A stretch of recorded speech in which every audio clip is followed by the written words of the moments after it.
started Romanticism last week. Remember that it has concerned with good and evil, it's concerned with morals, it believes that everybody's one of a kind, everybody's a unique version of the good. You have to follow your heart. Your heart tells you what is good and what isn't, which means your emotions are supreme, and so their art's largely focused on the emotions. What the Romantics saw as the great problem is that the intellect has caused us to be unable to feel anything, and your feelings are what tells you right from wrong, so you have to get people back in touch with their feelings. That's why of the two stories that we have that we read for this, both of them had to deal with the supernatural. They weren't terrifying by modern standards, but you have to remember the 19th century, especially the Romantics, were a lot more sensitive to things than we are. Basically, our culture restrains its emotions. The Romantics pretty much made a fetish out of emotions. Everybody even pretended to have emotions they didn't even have. Emotions were good. Why were emotions good? What tells you right from wrong?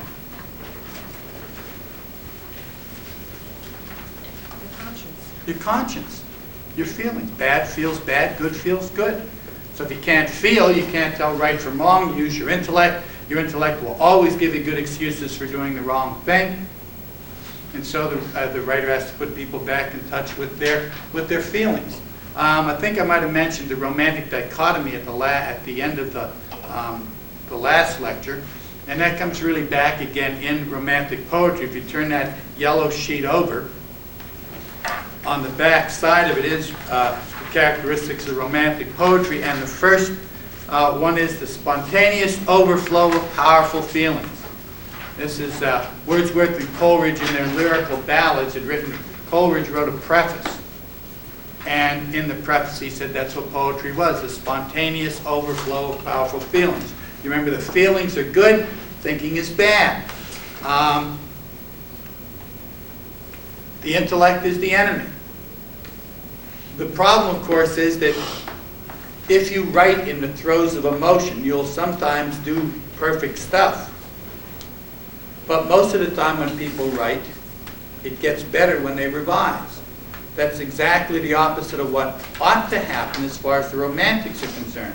Natural is good, artificial is bad.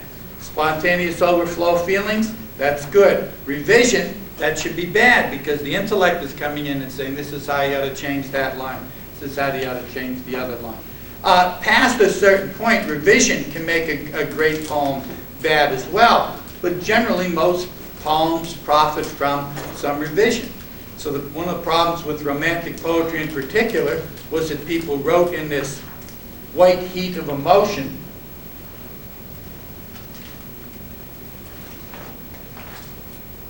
And because they and didn't revise, because they did, a lot of the mistakes stayed in the poem.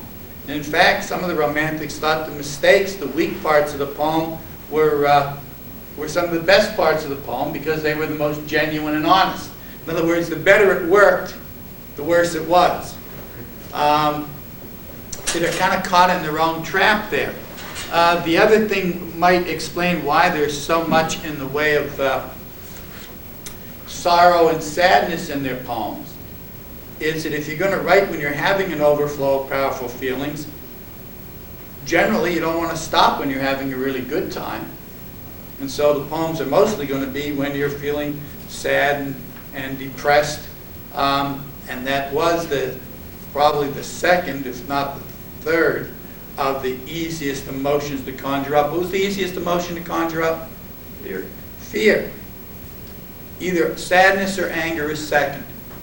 And they tended to think sadness. They tried to stay away from anger as much as they could because anger was such a negative emotion. Where they dealt with stirring up anger, they tried to stir up really righteous indignation, so that you were angry at some injustice. Just anger for its own sake, the Romantics wouldn't have been real comfortable with. But sorrow is a pretty easy one to do, and so they do a lot of it. And again, it's the kind of poetry you would write when you're in the throes of sorrow. You've got a lot of time on your hands. There's nothing else going on. So they tended to write a lot of sad poems. The Romantics loved the good cry. I think sometimes that they liked the good cry more than they liked the good laugh. And if you could mix the two, if you could get that bittersweet feeling into the poem, then it was even better. Their poetry, because they used words like o'er for over and ere for ever, and because they used some of those the technique from the metaphysical, where the word conjures up a feeling or emotion. God, I can't think of what it is now. Oh, on, evocative sounds.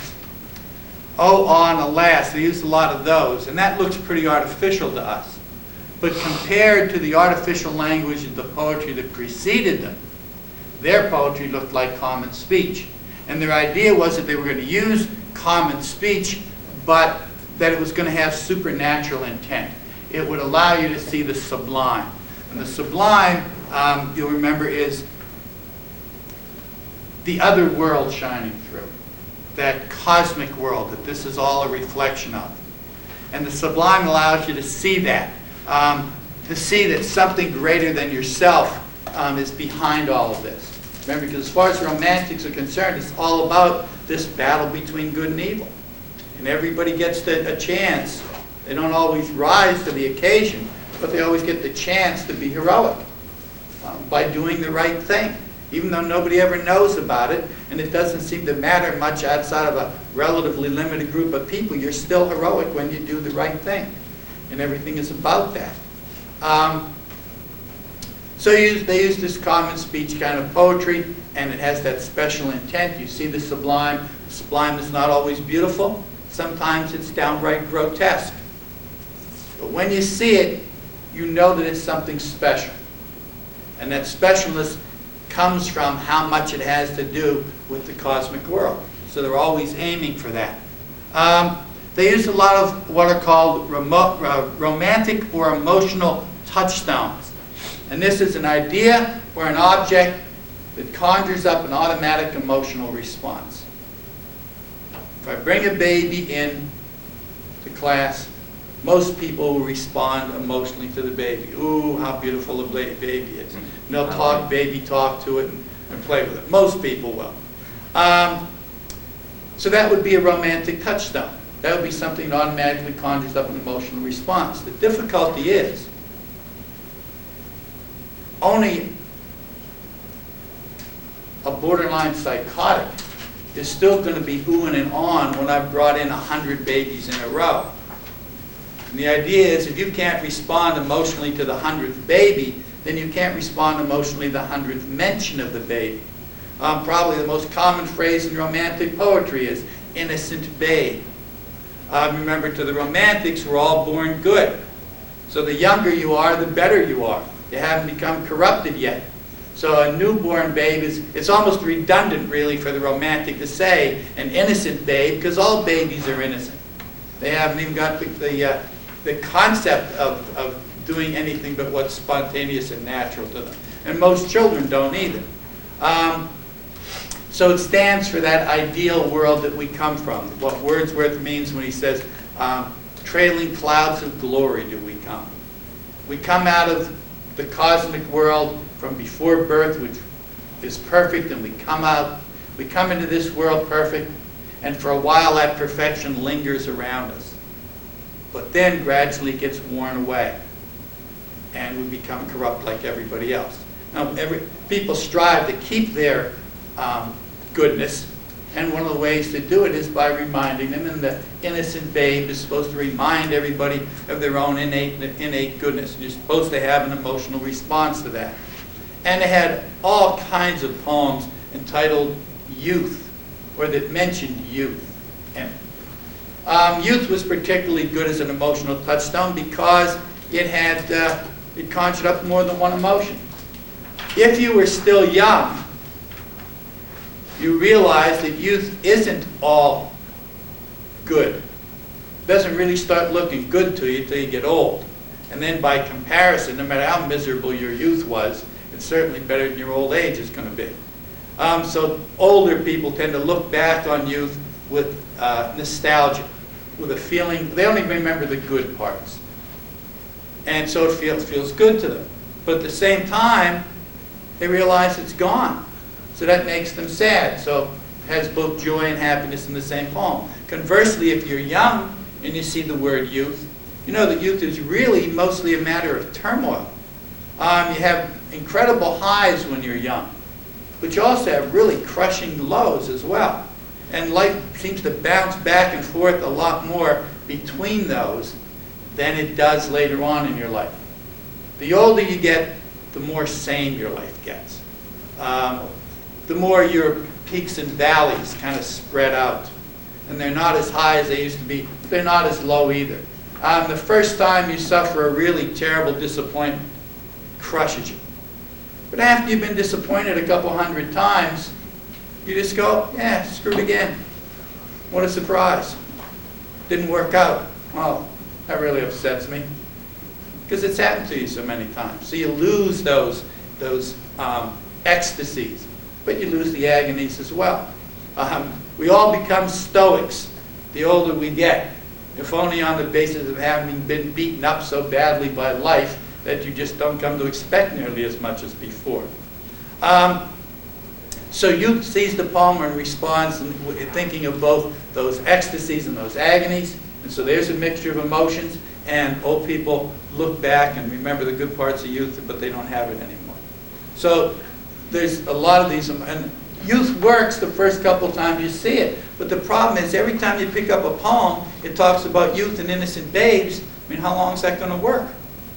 And the better an emotional touchstone was at stirring up people's feelings, the more every romantic poet who read it put it into their poem. Which means that when it did work, it got worn out very quickly.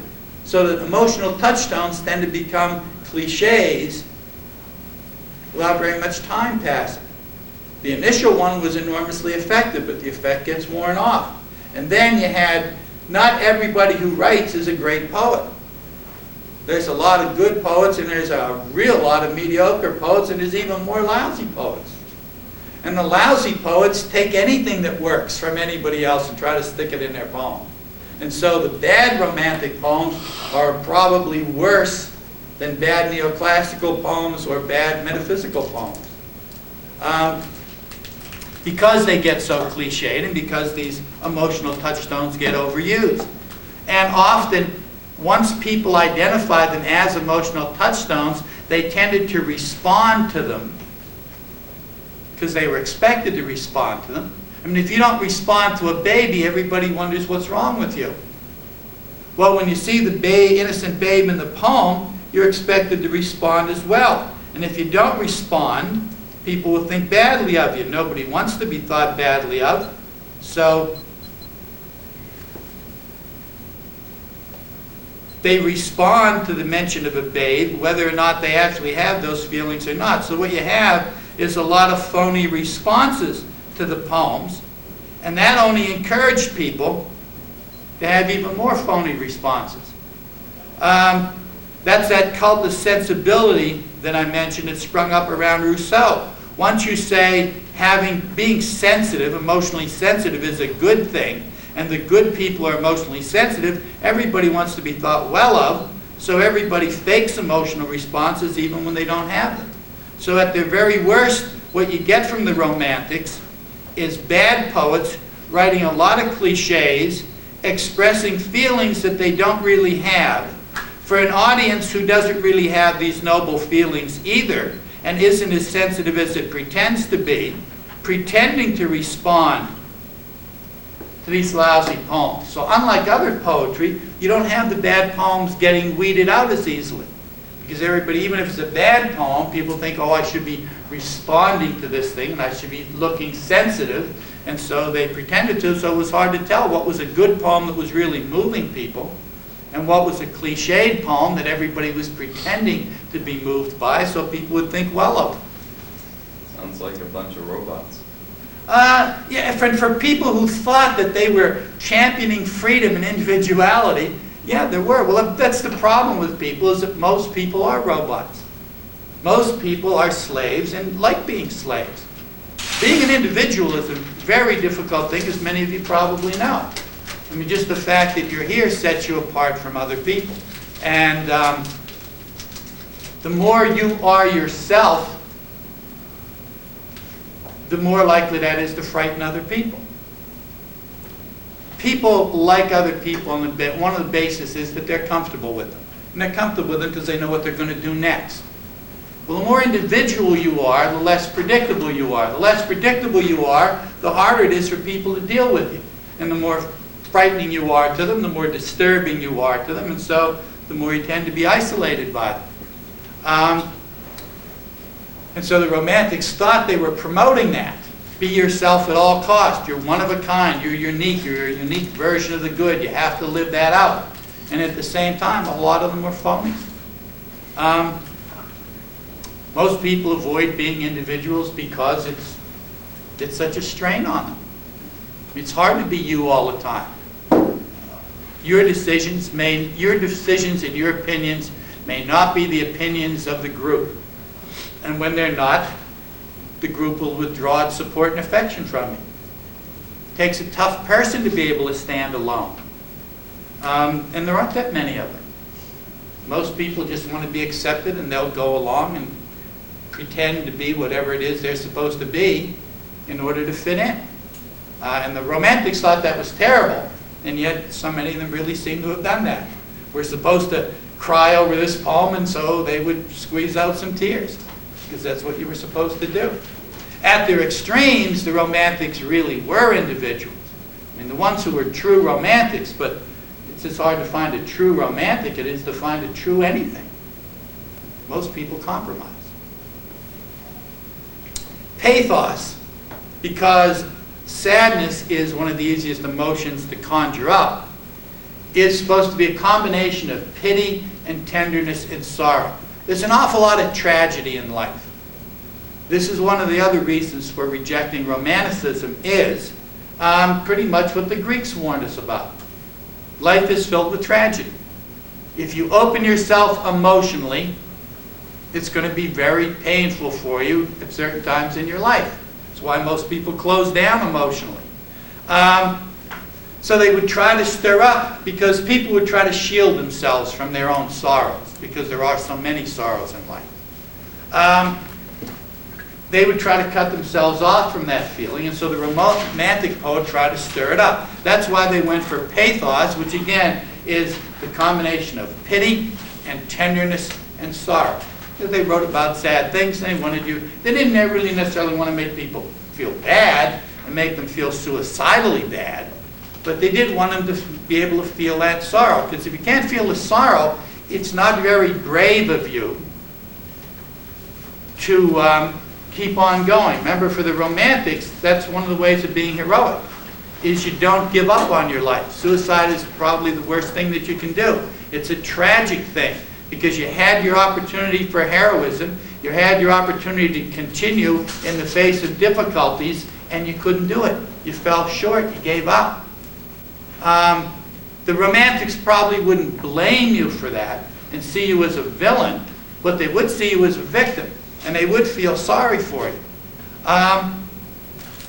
Now, a lot of times, because they tried to attach pity and sorrow and an excessive amount of those things to situations that really didn't warrant it, they ended up, pathos often becomes bathos. And bathos is an attempt to make people feel pity and sorrow that's overblown, it's overdone, it's over the top. And it becomes laughable at times. And probably when we look at the Bridge of Sighs, you'll see the best example of that, where a guy's writing about a really sad subject, a girl who gets pregnant at a time when, remember, you had to be Virgo and Tacto to get married, so that if you got seduced and abandoned, you had shamed yourself and your entire family. And her family rejects her and throws her out, and she drowns herself in the river. Now, when you hear this story that way, it sounds pretty sad. I mean, you could put that on a soap opera, and everybody would feel pretty unhappy watching it. But when we read The Bridge of Sighs, you'll see how he overdoes things. One of the other things about romantic poetry is that it often uses an explicit moral at the end. Now, this is particularly true of American romantic poets, and it's true of them because they, more than the European romantics, were writing for children. Remember, the idea of romantic poetry is you're supposed to teach and inspire. Well, what's the best time to teach moral values? When you're a child. When you're a child. The problem with that is now a great many of these poems are stories. They're narrative. They're stories in verse. And the story is meant to illustrate a moral principle. Well, when you tell a child a story to make a point, they often follow the story, but they don't make the point. So you have to make it for them. So modern critics tend to dislike romantic poetry because it draws that obvious moral at the end. And they take it as an insult to their intelligence. What the poet thought I was too dumb, I couldn't figure this out, he had to spell it out for me. But in fact, it was being spelled out really for the children. Now, everybody read poetry at the time. It was commonplace. Every American could recite whole poems like this at length. That's why when I tell you the quote for the exam, we're certainly not dumber than people were 100 or 200 years ago, and they could remember poetry easily. Children would memorize a whole long poem like the Charge of the Light Brigade and be able to recite it. In fact, when you visited your married friends, one of the first things they would do after supper is trot out the little kids to recite poetry. Then you would have to say how wonderful they were, and they only needed to be prompted 35 times to get to an 11-line poem. But you still said, oh, how wonderful, how great that was. And in memorizing the poem, they were supposed to understand it as well. You remember that this isn't the only world for the Romantics. There's a world outside of this, the cosmic world. There's a world after death. True love, one of their main themes is that lovers are going to be reunited in the afterlife. The world's going to come to an end. There are still some Christian overtones in these poems, in Romanticism, just like there was in the medieval, but not nearly as theologically oriented. In other words, there's an assumption that eventually good is going to triumph over evil, and when that happens, the dead all come back, and when the dead come back, people get reunited with their true love. That's why it's called your soulmate. That one person for you is the other half of your soul. And that soul will get put together in the afterlife. So a lot of times when lovers die at the end of a poem, it's tragic because they couldn't get together in this world. But it's not as tragic as it would be for us because they have the expectation of being together in the other world. In Porphyrius Lover, the guy doesn't seem as crazy to the 19th century as he seems to us. Now, he's got a problem, and remember that especially in England, but even in America, far more so than now, class was a determiner of what happened. What class you came from determined who you could associate with. Americans are very proud of being democratic, and that, and especially now, diversity is such a big thing. Cultures, the greater the variety of cultures now, the better it's supposed to be. Well, in the 19th century, even class was supposed to be, the diversity wasn't a good thing. People were supposed to associate with members of their own class. So that, and in fact, the rich were thought to be morally superior to the poor and to the middle class. And you generally didn't marry outside of your class.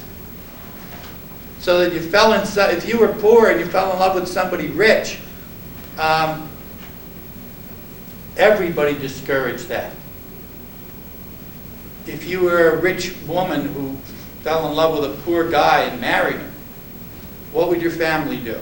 Disown you. They would disown you. They would never talk to you again. They would pretend like you'd never been born. You'd be disinherited, and nobody in the family would have anything to do with you. You were supposed to marry up from where you were. Now, if everybody's marrying up, you can see how that can't work.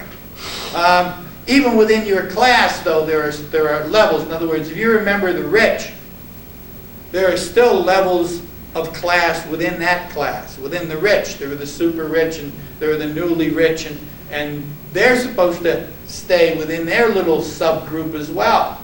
And in this poem, Porphyria is rich, and her lover isn't. In fact, he's probably a poor artist, though he might be the gamekeeper, because they seem to meet in this little cottage on the estate. Well, if he's a servant, marrying one of your servants, that just wasn't done. That was scandalous behavior. And, of course, sleeping with them was just as bad. You weren't supposed to sleep with anybody you weren't married to, and you certainly weren't supposed to get caught at it. Well, if you tell people they can't do things, what usually happens? That's what they're going to do. You make it irresistible for them. As soon as you make something forbidden, you automatically raise, even if people weren't looking for it before, they're looking for it now. So when you say you can't go near the gamekeeper, that dirty, filthy, manly guy who hardly ever shaves and doesn't bathe and spends a lot of his time with animals, what becomes really attractive to you?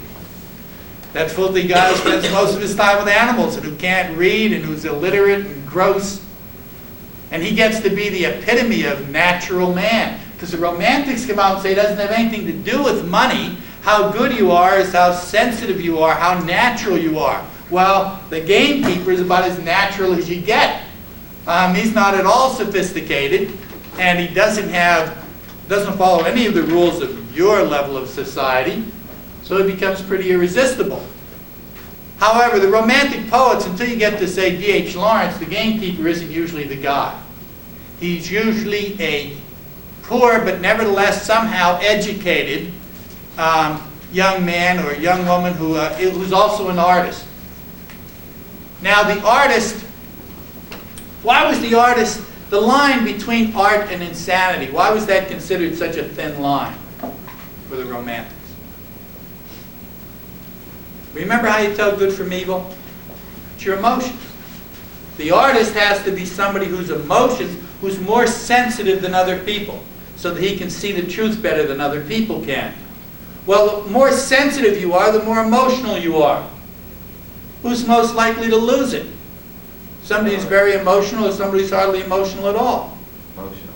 Yeah, they're very emotional. They tend to go over the line a lot because they're always right up near the edge. They're always giving vent to their emotions. And it's very hard to tell somebody who's simply emotionally upset from somebody who's stark raving mad. And a lot of the times when you're being an individual and being an artist, your vision of the world is so different from the traditional vision of the world that it sounds crazy to people. So the madman, the Romantics like the madman. The madman is the individual taken to its extreme. So extreme that we can't really be sure that he isn't crazy. And so the fact that this guy slips over the edge, everybody in love is an artist. Well, what are people like when they're in love? When you're in love, you find somebody, you analyze what their faults are, you write a list of their strengths, you compare those with their faults, and that determines how attached to them you are. You're in ecstasy. Yeah, you're in ecstasy, almost religious ecstasy. How well do you think? Not well. Not at all. Everybody around you thinks you're nuts. So the division between the lover and the madman is very narrow. And this is a guy who goes over the line. Now he's sitting, sulking was a big thing for Romantics. Remember, emotion is good, so if you're feeling bad, you're feeling sorry for yourself, nobody's coming and telling you to not do that. In fact, here you are being intensely emotional. That's a good thing. So you wallow in that self-pity. So he's been sitting alone. He's hoping she'll slip away from the party. But there's a storm on outside. Why is there a storm outside? Because the Romantics, remember, they saw the storm, you could see the sublime. There's all this power and there's something majestic behind it. And also, it parallels what's going on in the poem. Are these people tranquil and sedate? No, they're very upset. He's afraid she isn't going to show up. She skipped out on a party on her obligations to her class and kind. She's sneaking out to meet her lover. If she gets caught, her life is over. So she's a little bit afraid. She's doing the forbidden thing with a forbidden person. It's really exciting for her, so she's about as psyched as you can get. And he's been sulking all this time, and he's unrequited love is probably the craziest kind of love, because you never get any resolution for that. Nothing relieves that tension.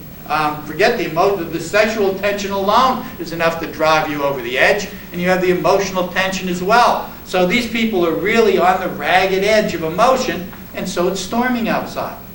The weather often reflects the emotional tone of the poem. One of the things the poet is trying to do is to set an emotional tone, to give you a feeling, to give you clues about how you're supposed to feel. So there's a storm going on, so we know it's supposed to be a lot of emotional upheaval and torment. And the rain set early in tonight. The sullen wind was soon awake. You notice, you don't normally, sullen, what's sullen mean? Quiet, sulky, little bit angry. You don't normally think of the wind as sullen. Who is it that's sullen in this poem? Who's sulky and cranky and a little bit angry? The lover. The lover, who's waiting there for her to show up and she hasn't come. And the fact that it's raining early made him think pretty early on she's not going to make it tonight. Well, your girlfriend isn't going to show up.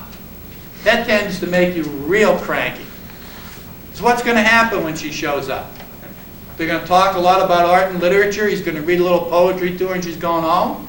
She's going to say, where you been? He's going to say, that's the first thing he's going to say when she shows up. But what's going to happen when she gets there? They're going to talk? Yeah, argue. Well, they're not supposed to. They're supposed to be getting together to make love. That's why she's slipping away. You don't generally, they do argue, because that's what happens when you're in love. Well, the first week or so, it's all passion and everything's wonderful. But after a few weeks, you notice that you start having those fights that they call the police for. Even if you're not a kind of person who normally raises their voice, you become a lunatic. So there is going to be one of those fights when she shows up. And he's sulky and sullen because he's frustrated because she's not coming. So right away, the poet tells us what we're supposed to feel. It's rainy. Well, what does rainy make you feel? Happy or sad? Sad. Sad. So right off the bat, we know this is going to be an unhappy poem. It's a poem that's going to lead to sadness. Then the sullen wind tells you that there's a lot of sulking going on here. The violence right from the very beginning. It tore the elm tops down for spite and did its worst to vex the lake, to torment the lake. So here's the wind torturing things. So there's some violence going on in nature. So we can expect violence in the poem. I listened with heart fit to break when glided in Porphyria. Straight she shut the cold out in the storm. So he's pining away for her. And listening to the storm, and that just makes people more upset. When there are storms, it's like there's a full moon. If you go to a mental institution, it's a lot harder to keep the lunatics in line. So he's on the ragged edge, and she shows up, and she glides in. What does that tell you about her? She's graceful, and beautiful people generally glide into a room. She doesn't kick the door in and come stomping in. She glides in and then she shuts out the cold and the storm. Now everything is warm and cozy. The lovers are together. And kneeled and made the cheerless grate blaze up and all the cottage warm. So he's sitting there and the fire's been dying down. The more sullen and morose he gets. And he doesn't bother to get up and put a new log on the fire. And she comes in and stirs it up and everything's nice and cheerful now. And it's all warm and cozy. Which she done. Why else would you want to make the place warm? Make it more comfortable. Make it more comfortable. You're not keeping those clothes on for long. So you'd like the room to be kind of warm. Gets cold, that puts a damper on things. Now you notice they don't actually mention that. All of this stuff, 19th century didn't talk overtly about sex. They hinted at it a lot. In a culture where certain things can't be mentioned, everybody knows what those things are. And when they're left out, they know what's left out. They're used to filling in all the blanks. So although this isn't an enormously erotic poem to us, it's very erotic for the 19th century. Because although it isn't mentioned that these are lovers and they're going to be taking their clothes off pretty soon, they know that's what's going to happen. So they're having, it fits right in with the fantasies they're having about lovers, which they generally didn't act on, by the way. Which done, she rose, and from her form withdrew the dripping cloak and shawl, and laid her soiled gloves by. Her soiled gloves. Why are her gloves soiled? Well, they're dirty. There's been a lot of mud. You touch things when your gloves are wet. They're white kid gloves. They get, in fact, they made gloves so that they got dirty easily. That doesn't sound very sensible. But it's another one of those things that emphasize class. Young ladies are always supposed to have white gloves. Well, if they soil easily, what does that mean for a working class woman who's bought herself a pair of white gloves to look like she belongs to a little bit higher class? Is she going to be successful at that? No. No, they're going to get dirty. She's going to have to spend a lot of time, which she doesn't have, cleaning them. What about the rich? They have servants that clean them. They have servants that clean them, and they could always get another pair. So her gloves are, she's dirtied her gloves. That's going to be a giveaway. When she shows up back at the big house, one, they're going to notice that she's wet. And second, they're going to notice that her gloves are soiled. And the soil is also, soil means made dirty. Well, she's been soiled if she's been sleeping with somebody. She's supposed to be a virgin, so they can marry her off. Untied her hat and let the damp hair fall. If you see pictures of women in the 19th century, what is their hair usually like? Long. It's long, but you don't usually see it long. Generally, when you see women, they have a hat and a little veil, and it's tied up in a bun in the back. When did a woman let her hair down? At night when she was going to bed. They combed their hair every night before they went to bed, or brushed 100 strokes to keep it shiny. They didn't have great shampoos and things like we have. So you let your hair, there's a phrase, to let your hair down. Stop being so stiff and formal. Because a woman let her hair down when she was going to bed. Well, she's let her hair down. So something's going to happen here. To us, a woman letting her hair down isn't all that, well, it can be pretty erotic, come to think of it, but it's not as erotic as it is for the 19th century. Although, if your girlfriend starts taking her hair down, you're probably going to get lucky. The real giveaway is her shoes. If she takes her shoes off, you got a real shot here. I don't make these things up. Psychologists study this stuff, and then I read about it. Actually, my wife told me that. So I know that it's true. Other people have confirmed it in the past. But in any case, 19th century, a woman starts taking out her combs, and her hair's starting to get down. Every guy who even hears that, this is a striptease as far as the 19th century is concerned, letting her hair down. And last she sat down by my side and called me. Well, she's by his side. Why does she need to call him? Because he's lost in this reverie. He's lost in his sorrow because she didn't show up, and he's pouting. He's sulking. Oh, I've been waiting here all this time for you. You didn't come for me. So she's got to make it up to him. When no voice replied, she put her arm about my waist and made her smooth white shoulder bare.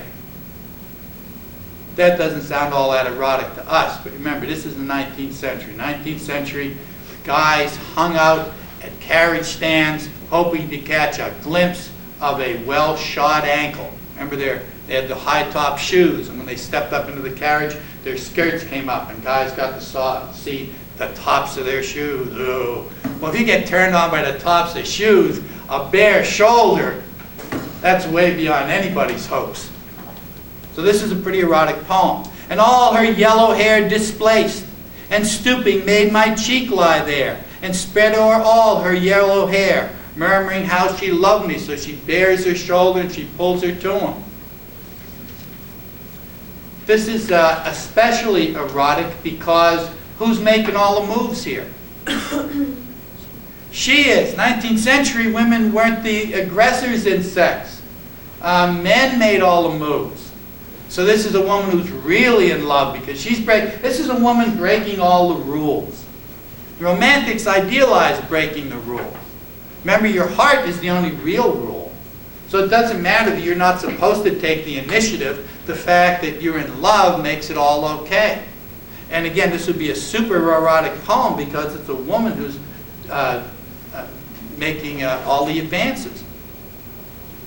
She, too weak for all her heart's endeavor, to set its struggling passion free from pride, and vainer ties dissever, and give herself to me forever. Well, yeah, she gives herself to him. She sleeps with him, but then what happens? Does she stay? No. No, she goes back up to the big house. Does she tell everybody about him? No. No, she keeps him secret.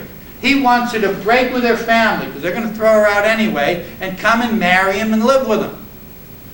But she can't do that. She says she loves him. She obviously does love him, because in the 19th century, generally you certainly didn't sleep with a guy of a lower class than you for any other reason than being in love with him. So he's given her about as much proof as a 19th century woman can give that she does love him, but she won't give him the final proof by giving up all of her money and her wealth and her family and marrying him. And he's sulking because of that. But passion sometimes could prevail, nor could tonight's gay feast restrain a sudden thought of one so pale for love of her, and all in vain. So she was come through wind and rain. So sometimes, although she stays up at the party where she's supposed to be, sometimes passion would prevail. Sometimes she wants him so much she slips away. But never enough so that she'll break off completely. And here she's not only slipped away from the party, taking a big risk, but she's also come through the rain. And walking, it's probably maybe a mile, maybe from the big house to wherever he is, this cottage in the woods. It's a little bit dangerous. Being out in the rain, you can get sick. So she's risking her life to be with him. But she won't risk, she'll risk her life physically, but she won't risk her life socially. But sure I looked up at her eyes, happy and proud. At last I knew Porphyria worshipped me. Well, he looks at her and he realizes, because she's got that starry-eyed look in her eye, that she loves him. She's taken this risk. She's probably going to get caught this time. This is a bigger risk than usual. And she came out in the rain, put herself, I mean, it's raining out and it's a storm. There's probably lightning as well. She could have gotten hit by lightning. And yet she took those risks to come and see him. So now he knows she loves him. Surprise made my heart swell, and still it grew while I debated what to do. Okay, modern reader goes, this guy had a debate about what to do? But that's not what he's talking about.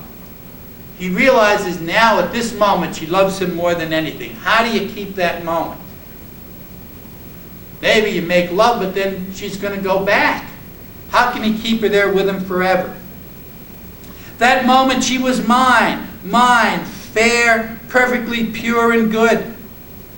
I found a thing to do. And all her hair in one long yellow string I wound 3 times her little throat around and strangled her. Why? Why did he strangle her? Because it's never getting any better than this. This is the greatest moment. After this, it's going to all be downhill. And so he thinks by killing her, what's going to happen in the afterlife? They'll be together. They'll be together. He's killed her. If he doesn't kill himself, which he doesn't do by the end of the poem, they're going to hang him. He's not going to get away with this murder. He's not trying to conceal it in any way. He's going to die too. And when he does, they'll be together. This is the only way they can be together, because she's never going to be able to give up her family and her money, and the family's never going to let her give it up. They'll try to buy him off. If they can't buy him off, they're probably rich enough to have him killed. They certainly have him thrown out. They'll make sure he never gets a job anywhere else working for anybody. He's going to be able to keep a wife. They're going to make it impossible. If she does leave, like he thinks maybe right now, maybe she would marry him, but their life would be a disaster. Even romantics eventually have to look at the real world and go, oh, well, we've really gotten ourselves into a mess here. This idea of running off together was such a wonderful idea, but when you really start to think about it, we got no money. Where are we going to live? How are we going to eat? How are we going to get along? Things will just get worse. She'll come to hate me because she gave all that up. But right now, she loves him as much as she can, and so this is the high point of life. Better to go out on the high point. No pain felt she. I am quite sure she felt no pain. And as a shut bud that holds a bee, I warily opened her lids again. Her lids. Again laughed the blue eyes without a stain, and I untightened the next tress, the long strand of hair, about her neck. Her cheek once more blushed bright beneath my burning kiss. I propped her head up as before. Is this getting ridiculous here? This is a dead woman that he's kissing. Her head, why does her head keep falling over? Because she's dead, but he propped it up. And then he kisses her and he imagines that that flush came back. Does it come back? No, he's choked her to death. She's dead. This is where it slides over from pathos into bathos. Up until that point, we have the lover getting together. Then it was you could have a little feeling for it. Didn't go overboard. But now after and even if he had strangled her and they had, Browning had just ended the poem there, it might have been a good romantic poem, because you'd end at the high point. But he has to take it one step further, and he props her up and kisses her. The smiling, rosy little head, so glad it had its utmost will, that all it scorned at once is fled, and I its love am gained instead. Oh, how happy she is that I strangled her, because if I hadn't, she'd have gone back home to her family and regretted the fact that she couldn't be with me, to her true love. And now I'm sure she's happy, because she couldn't make up her mind to be with me, but I made it up for her. And she's so glad that I made that decision for her. And now she has me. We're going to be together in the afterlife. And I, its love, am gained instead, Porphyria's love. She guessed not how her darling one wish would be heard. What was her one wish? Oh, I wish I could be with you forever. No problem. Strangles her. Now she's going to be with him forever. This world no longer has any claims on her. And thus we sit together now, and all night long we have not stirred, and yet God has not said a word. Why wouldn't you would think God would be outraged at a murder? Why wouldn't God be outraged at a murder? Because she would have wanted it that way. She would have wanted it that way. He didn't murder her. He killed her so they could be together. Now you notice the romantics have a couple emotions here at the end. She is dead. He's going to be hanged. That makes them sad. What makes them happy? They're going to be together. They're going to be together in the next world. True lovers are united. After all, that's the only really important thing. Now, from our standpoint, this guy is crazy. It's almost like the Poe story where you have the guy who killed his wife and he's talking as if he's perfectly rational. Let me tell you what I did. My girlfriend didn't show up. I was really upset. Then she came. I realized she loved me, so I strangled her. What kind of sense does this make? But if you're in love, it makes sense. A lot of stuff makes sense when you're in love that wouldn't make sense if you were in your right mind. So you have all those romantic characteristics. You notice you've got the sensual description, a lot of appeals to the senses, a lot of details about what went on that appeal to the senses. You have the emotional tone of the reader controlled. You have an idealized situation. When you strangle somebody, what do they generally look like? Pale. They get pale. Actually, they get very red because all the blood is trapped up in their head. And then when you let the thing loose, then the blood runs out. What happens to their eyes? Fall backwards. They pop out, and all the blood vessels in them burst, and their tongue lolls out. They're pretty grotesque looking when you strangle somebody. Does she look like that? No. No. When you strangle somebody, it's not like that. It takes 2 minutes or more to strangle somebody. And they usually struggle. And they use, that's right, they use, you notice she didn't put up a fight. He wrapped the hair around her neck and then he just pulled it tight and she didn't seem to notice. And she just has this happy, beautiful look on her face. Does this got anything to do with reality? No. No, it's the ideal. If he tells you the real, literal truth of this, it's going to be so grotesque, nobody is going to see anything positive in it. So it's always the idealized version of things. This is true lovers getting together. This is true lovers escaping from the world that would have kept them apart. So you have to give an idealized version, even an idealized version of murder.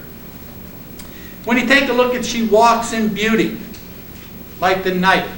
First of all, you have nature in it again. Nature always appears in romantic poems. Nature is one of the chief symbols, the chief romantic touchstones. Nature is unspoiled, good, innocent, beautiful. Natural beauty is superior to artificial beauty. So they always go to nature as a comparison. She walks in beauty like the night of cloudless climes and starry skies. Not just an ordinary night, but a night that has no cloud in it when you can see all the stars. Well, that's always pretty romantic. People went out and looked at the stars in the 19th century. Don't forget, they didn't have television, they didn't have movies. They took a lot of they didn't really have motels either. They took long walks. They sat out in the garden in the dark and looked at the moon or watched the stars. So that was always considered romantic. And all that's best of dark and bright met in her aspect, in her eyes. So all the beauty of the world is contained in this woman's face. Thus mellowed to that tender light which heaven to gaudy day denies. 19th century, everything is soft. And so the light, you look a little bit, well, if you think about it, 19th century, the world is lit by candles and by oil lamps. What's the difference? Why is candlelight considered romantic? Take somebody to it. When you go to restaurants, they don't usually have these kind of lights on. Romantic restaurants, little candle on the table, usually a red thing around the little bowl that it's in. Flickering light.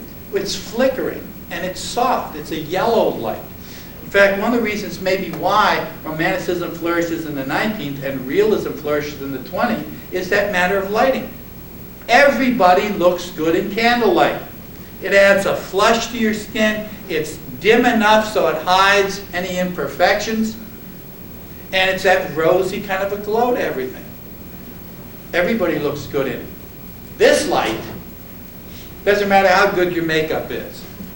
This is the hardest light to appear in because it's so harsh and it's so unforgiving. This is operating room light. It's the light of realism. No blemishes escape under this light. Nobody looks really good in this light either. The 19th century, everything is softened, and it's a soft romantic ideal. In the 20th century, realism, harsh reality, harsh light. So in the dark, she looks even, or in the dim light, in the moonlight. Moonlight makes everybody look kind of silvery, and that makes her look better. And she's so perfect. One shade the more, one ray the less, had half impaired that nameless grace, which waves in every raven tress, or softly lightens o'er her face. You notice that, not just the tress or strands of hair. It's raven. It's not black. It's raven. That's more romantic and more sensual. The more sensual they can make it. And she's so beautiful. If the color of her color was just one shade less, it would have ruined it by half. Because you can't lessen perfection. Where thoughts serenely sweet expressed, how pure, how dear their dwelling place. Notice it's not her face that makes her beautiful. What makes her beautiful? Her thoughts. She has pure, wonderful, loving thoughts.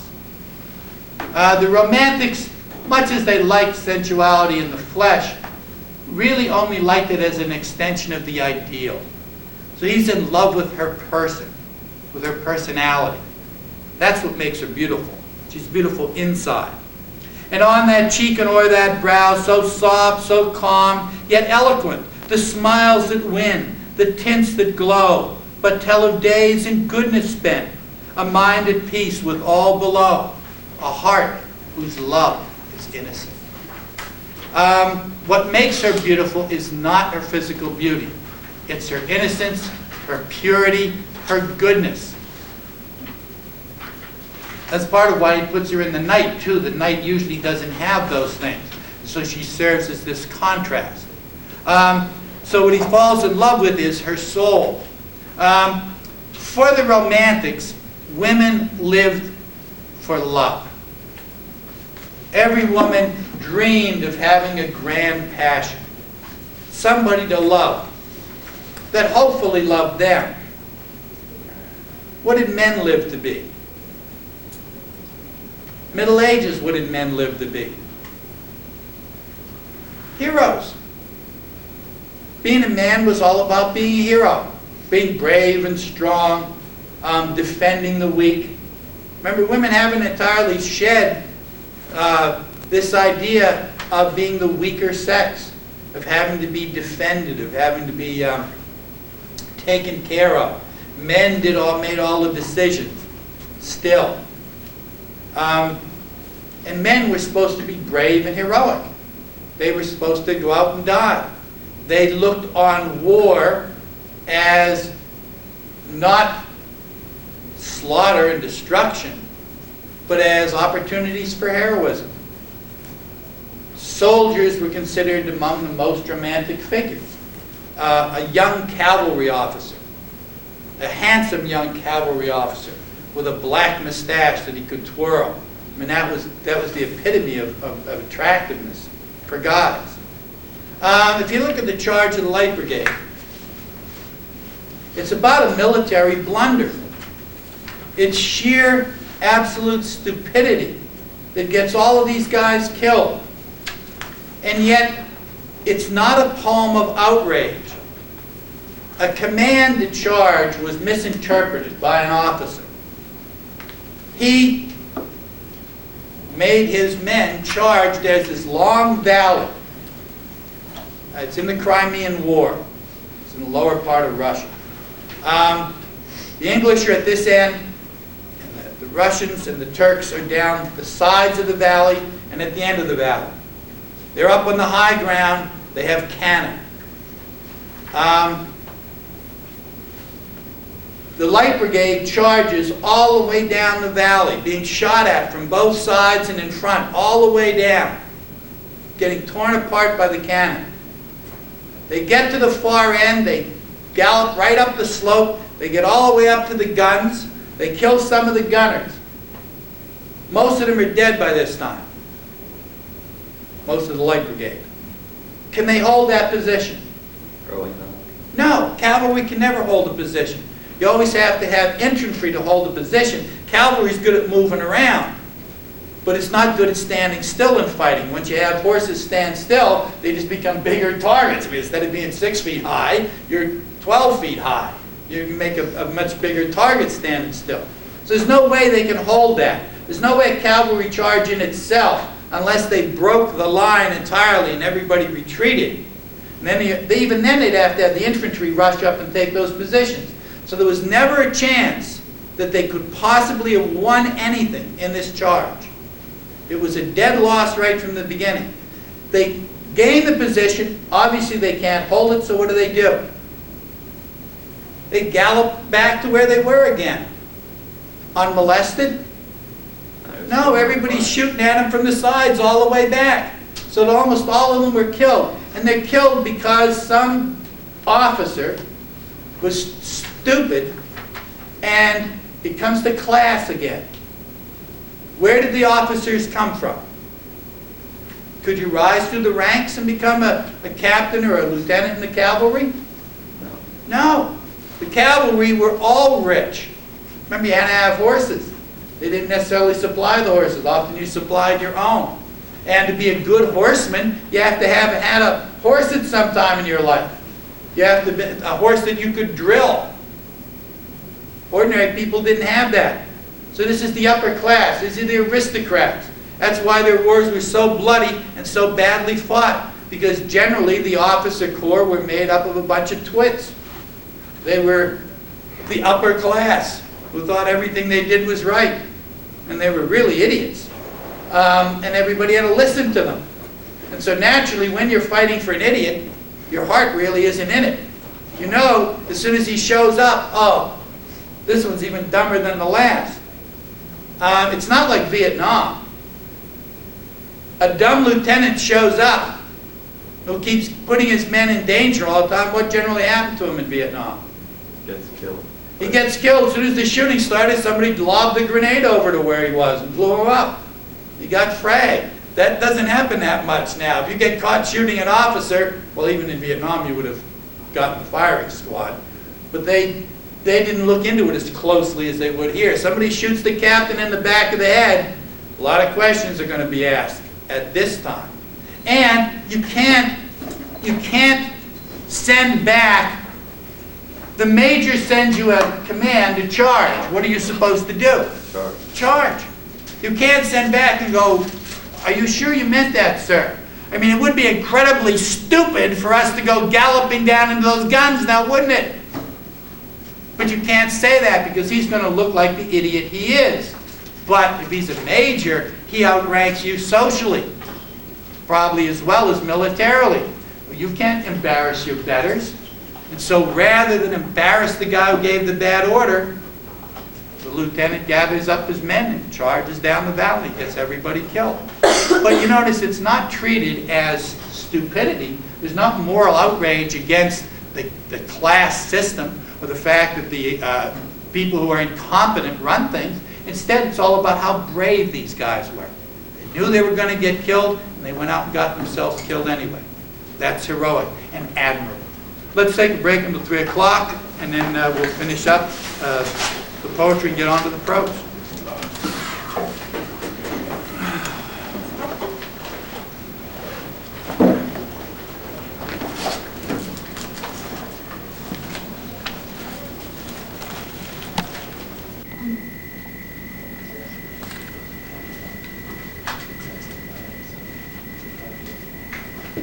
So we look at the charge of the Light Brigade. Again, it glorifies war.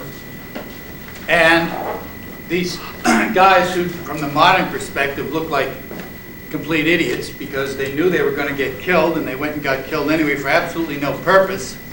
Of course, that's what soldiers are supposed to do. Soldiers are supposed to follow order.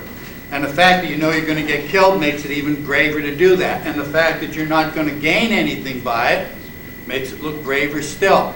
You notice that the language, even though they talked about writing in ordinary language, they still used a lot of words you probably wouldn't find outside of a poem. A league is 3 miles. But you notice, so half a league is 1.5 miles. But you notice it doesn't start out 1.5 miles, 1.5 miles, 1.5 miles onward, which might have worked, but it doesn't sound anywhere near as poetic as half a league. They sound like knights going out half a league. So he's trying to cast this charge in that medieval mold of the knights fighting, good guys fighting the bad guys. All in the valley of death rode the 600. Forward the Light Brigade, charge for the guns, he said. Into the valley of death rode the 600. Gives them the command, they know they're all going to die, and they go anyway. Forward the Light Brigade. You notice how he'll repeat lines over and over in the poem. Rode the 600, rode the 600, rode the 600. But then when they've gotten there and come back, it's not the 600. Left of 600, noble 600. So he uses the repetitions to reinforce it too. When you repeat sounds, that stirs up the emotions. It's another way that they're appealing to the emotions. Forward the Light Brigade. Was there a man dismayed? Was anybody upset about going to their death? Not though the soldiers knew someone had blundered. Theirs not to make reply, theirs not the reason why. Theirs but to do and die. Into the valley of death rode the 600. So you notice, in reality, do you think there were any of those soldiers sitting on those horses charging into certain death who had some reservations? In real life? There had to be people sitting there, they don't mean this, do they?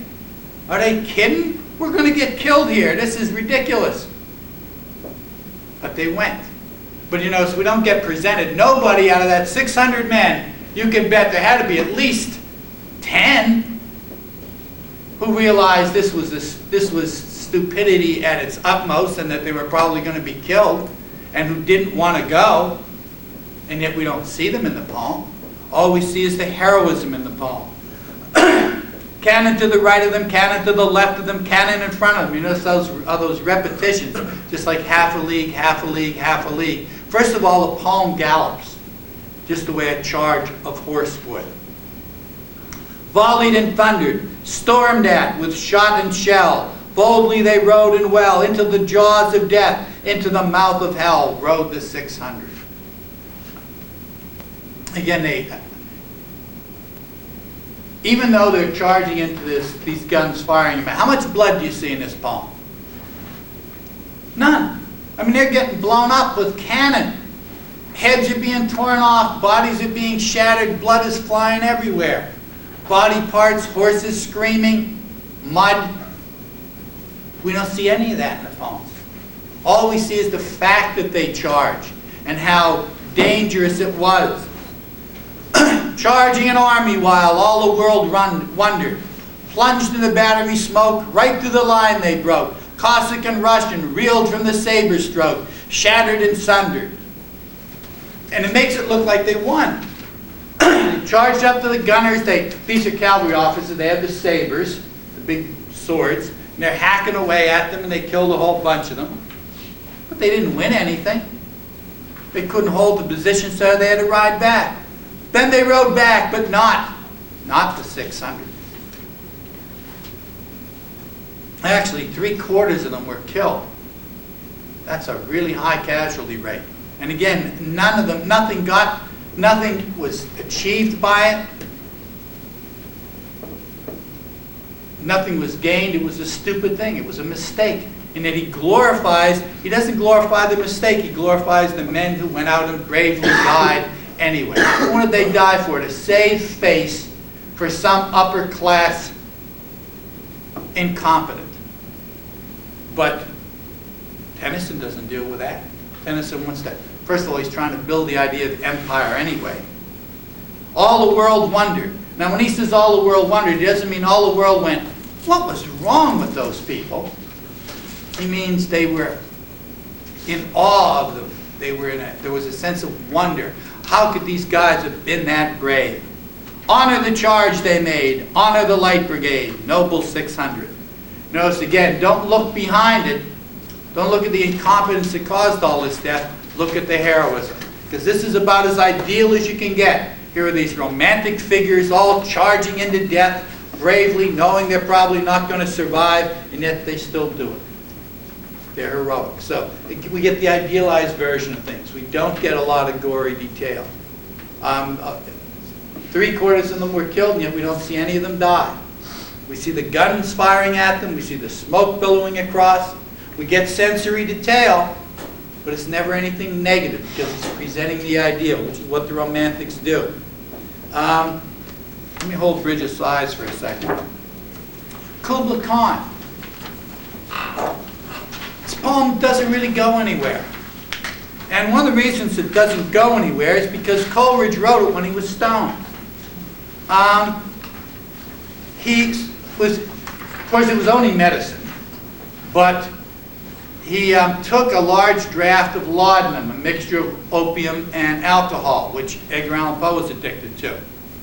And he got the poem, it was supposed to be more than 1,000 lines long, and he had all of the lines. He knew everything that was going to happen to it. He sat down to write it, and when he gets to the part about drunk the milk of paradise, right a few lines before that, somebody knocks at the door. fool that he was, he went and answered it. And they talked to him for about 15 minutes. And then he came back and he asked the usual doper question. What was I thinking? And of course, nobody could answer that, and he couldn't answer it. Most of the poem was already gone. That's why it chops off the way it does. This is supposed to be a long poem about Genghis Khan, but all we get is the introduction to it. It's still considered a great poem because it's a vision. The Romantics were very big on visions. Remember, they're not down on drugs. Drugs paralyze your intellect. The intellect is the enemy. The intellect is what keeps you from feeling things. So they didn't dislike drugs that much. And visions, however they came, were legitimate. Most people can't have visions because their intellect intervenes. So here's a poet whose intellect has been released. And he sees this, he has this dream. Now, one of the things about opium is it gives you these intensely, sensually rich hallucinations. Often it gives you reveries as well. You go back and relive times in your life. It's one of the reasons why it was popular. It was the drug of choice for poets, opium, because it gave them visions. And that's what a poet's supposed to have anyway, these special insights into the way things are. They're supposed to see through the illusion of reality into the world behind it. The fact that it doesn't really go anywhere doesn't make a lot of a difference to the Romantics, because they're not interested in coming to conclusions. They're interested in experiences. And you notice that it's presented in a very sensual manner. You get a lot of sensations and emotions described. In Xanadu did Kubla Khan a stately pleasure dome decree, where Alph the sacred river ran, through caverns measureless to man, down to a sunlit sea.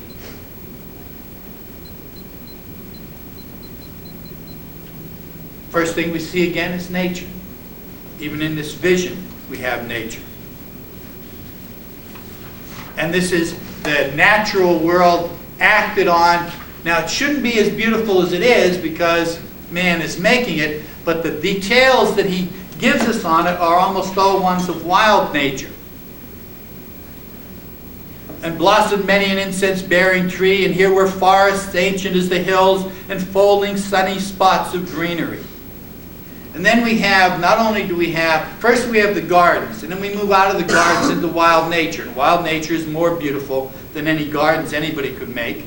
Then we have those bleak kinds of places that they liked. The wild and the forbidding. So we get a cliff here. In fact, we have a deep canyon. But oh, that deep romantic chasm which slanted down the green hill athwart a cedar cover. A savage place, as holy and enchanted as ere beneath the waning moon was haunted by woman wailing for her demon lover. Remember, they loved stuff about the supernatural. So now we not only have wild nature, but it's haunted as well. And it's not just haunted, and it's not just haunted by the death of lovers, but one of them is a demon. That's sort of a 19th century romantic fantasy for women. Being carried off by demons. Why would that be so? Why was that attractive? Think what men were like. Heroes. They're supposed to be heroes. In real life, what were they like? Starched collars, ties all the time, stiff upper lip, not a lot of passion to them. Where are you going to find passion? In the lower classes. And what's the lowest level you can possibly get to? The demons.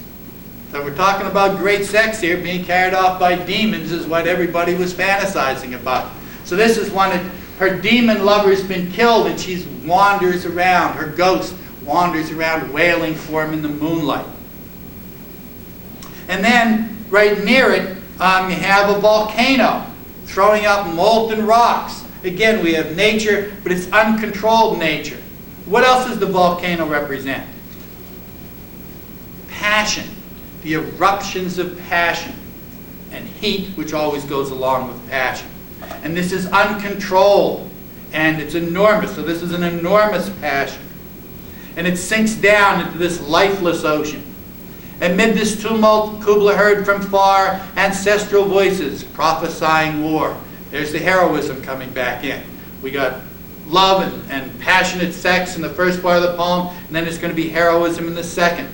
But in the meantime, everybody's having a good time. And the good times, well, what happens when your country is about to go to war? More love, less love. More passion or less? More. More, because you don't know. This could be the last time you ever see each other.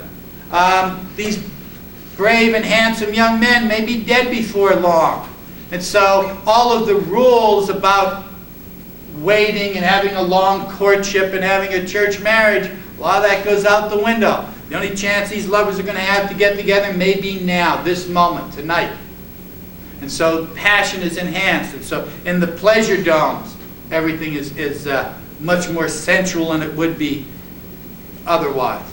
A sunny pleasure dome with caves of ice. Again, nobody ever saw caves of ice. This is being written in Europe.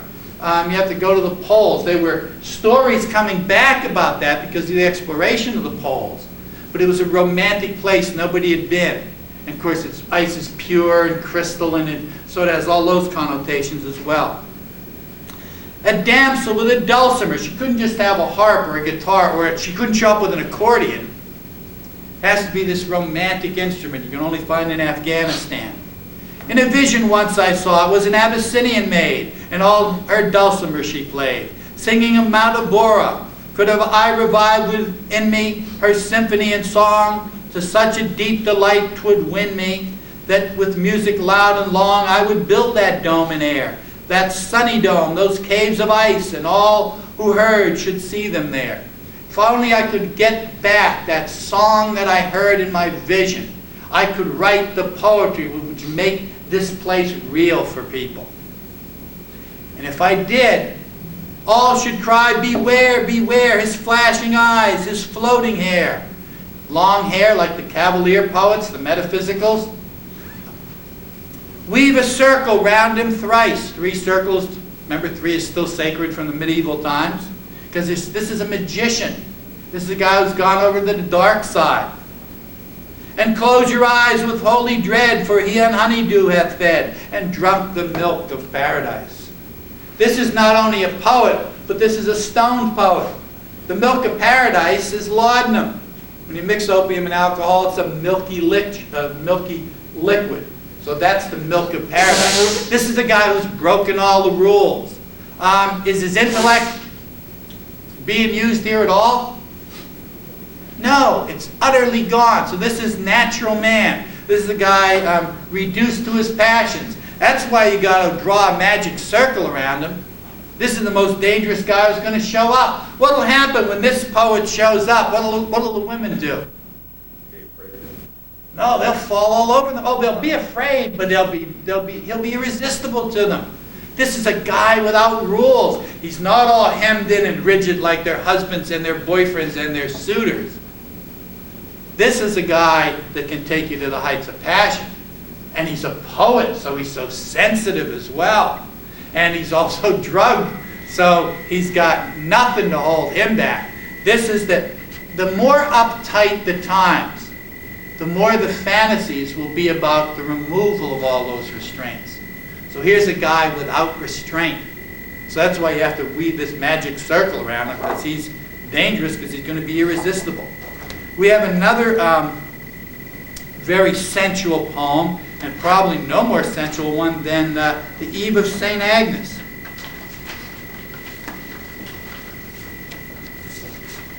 This is a long poem. You didn't have to read most of it. It's about 5 times as long as this. In the part that you got to read, a virginal young lady who wants to know what her future husband is going to look like. There's a superstition that if she prays and she goes to bed without looking behind her, she'll have a dream of who it is that she's going to marry. This young guy's been in love with her all along. It's one of those Romeo and Juliet situations. First, he snuck into the castle and made his way up to her bedroom. If he's caught in the castle, they'll kill him. They find him in her bedroom, he's definitely dead. And he's hiding in the closet, watching as she comes in to go to bed. So what's she going to do before she goes to bed? Brush her hair. She's going to brush her hair, let her hair down, and get undressed. And he's going to be there watching her. So, voyeurism at its best. Keeping calm. In our day, yes, certainly politically incorrect, invading her privacy, spying on her. It's a despicable thing to do now. But the 19th century, he's in love with her. That makes it okay, because she's going to be in love with him when she finds out he's there. Some stranger sneaks into your bedroom and hides in your closet and watch you get undressed, you call the police. Your boyfriend does it? Probably not. You probably won't even have him thrown out. And it's the same thing here. It's okay because he loves her. Notice the appeals to the senses. Every sense is brought in. The sense of sight, the sense of touch, even the sense of taste and the sense of smell. And he starts out with sight, and you get all of the color in it. The casement window of her bedroom, ornate carvings and stained glass, and diamonded with panes of quaint device, innumerable of stains and splendid dyes, as are the tiger moth's deep damasked wings. So he's comparing these stained glass windows are as colorful as butterflies. And then she comes in, and the window threw warm jewels on Madeline's fair breast, as down she knelt for heaven's grace and boon. So she kneels down to pray, and the red of the moon shining through the stained glass windows throws this warm red color across her bodice. And on her silver cross, soft amethyst, and on her hair a glory like a saint. She seemed a splendid angel, newly dressed, save wings, except for wings. From heaven, Porphyrio grew faint. So she's so beautiful that he almost passes out with passion. Now that doesn't sound like a manly thing.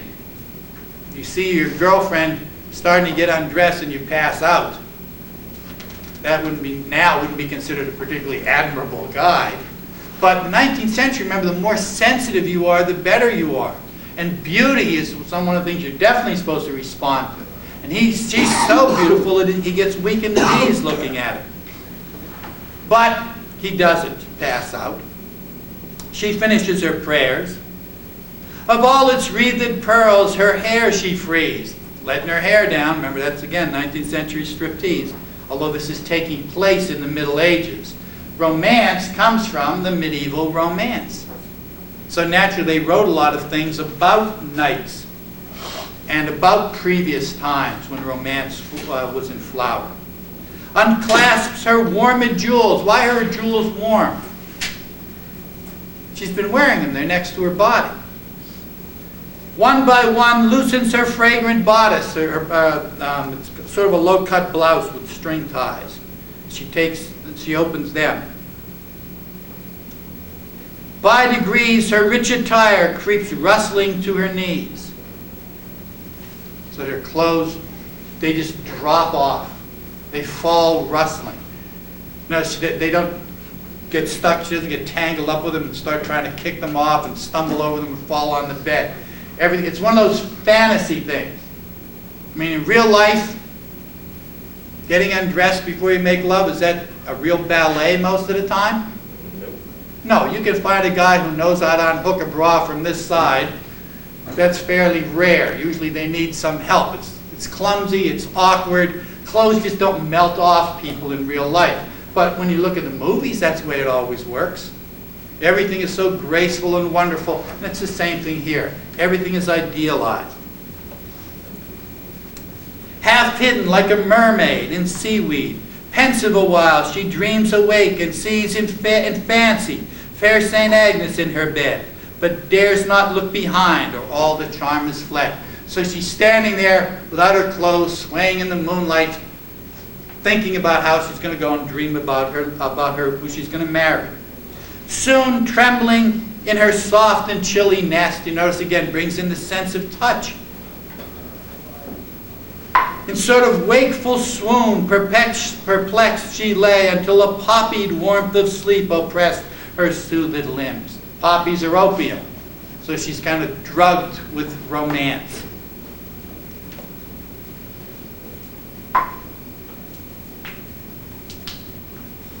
And her eyes close as though a rose should shut and be a bud again. So again, take something as beautiful as a rose to compare it to. Stolen to this paradise and so entranced, Porphyrio gazed upon her empty dress and listened to her breathing, if it chanced to wake into a slumberous tenderness. So he's waiting for her to fall asleep. And why is he looking at her dress? What's he thinking about when he looks at her dress? Her getting out of it. And so he's recalling that, so that it's again doubly sensual. And between the curtains peeped where lo, how fast she slept. When you fall asleep, all pretense is gone. Nobody pretends in their sleep. So she's back to her natural innocence, and he looks out on her and you see that natural beauty to her. And the moonlight comes in and makes everything silver, and everything is richly decorated. On the cloth, on the table, there's a cloth of woven crimson, gold, and jet, red, black, and yellow. So it's a medieval combination of colors, and they're very vivid. Now you would think that you just saw your girlfriend undress and get into bed, and now she's asleep. So you'd figure he would just go and crawl in bed with her and wake her up. Is that what he does? No, he starts bringing out all of this stuff from the closet. A big feast in blanched linen and bleached linen, smooth and lavendered, while he forth from the closet brought a heap of candied apple, quince, and plum, and gourd, with jellies soothed in the creamy curd, and lucent syrups tinct with cinnamon, manna and dates in argosy transferred from Fez, and spiced dainties every one, from silken Samarkand to cedared Lebanon. So he starts bringing out all these goodies, all this junk food. Where did he get them? He's got like 3 baskets full of stuff in the junk food aisle. Stolen. How did he get them? He probably stole them. He might have stolen them. He might have bought them. But how did he get them upstairs in a castle where he's the enemy? I mean, it would have taken him 5 trips to carry all this stuff up there. Is this realistic? No. No. But what the poet hopes is you're not stopping and asking how to get that stuff up there. You're so carried along with the sensuality of it. All of these tastes. And not only does all this stuff taste good, but it looks good as well. These delicacies he heaped with glowing hand on golden dishes and baskets bright as wreathed with silver. Sumptuous they stand in the retired quiet of the night, filling the chilly room with perfume light. So they're not only are they good tasting and they're sensual in their feeling, but even the smell. And you rarely get this taste of smell brought into a poem. And yet these things even smell wonderful. And then finally goes over to the bed. Thus whispering, his warm, unnerved arm sank in her pillow. Now, if he gets caught there, he's going to be killed. And yet, he just lays down wonderfully beside her, doesn't make any moves on her at all. Why? Because he's so in love with her. He wants to marry her. He doesn't just want to seduce her. And so he finally wakes her up by playing the lute.